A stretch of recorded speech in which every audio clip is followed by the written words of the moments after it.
Hello guys, welcome to my channel Sonali's lifestyle.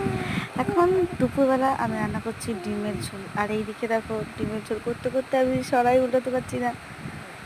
তো ডিমের ঝোলের আগের ভিডিওটা আমি নিতে পারিনি, যে কী কী মশলা দিয়েছি, এতে আদা রসুন পেঁয়াজ সবই দেওয়া আছে। আমি পুরো কড়া পুড়ে যাচ্ছি বলে ভিডিওটা নিতেই পারিনি।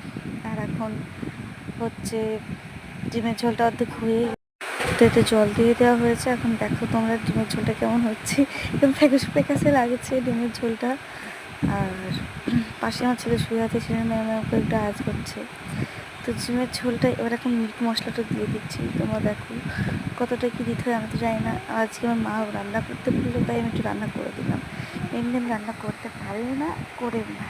তাকে বলে যে হঠাৎ করে তোর হাতে রান্না একটু খাবো, তো করে দে। আমি সেই জন্য একটু করে দিচ্ছি। তো একটু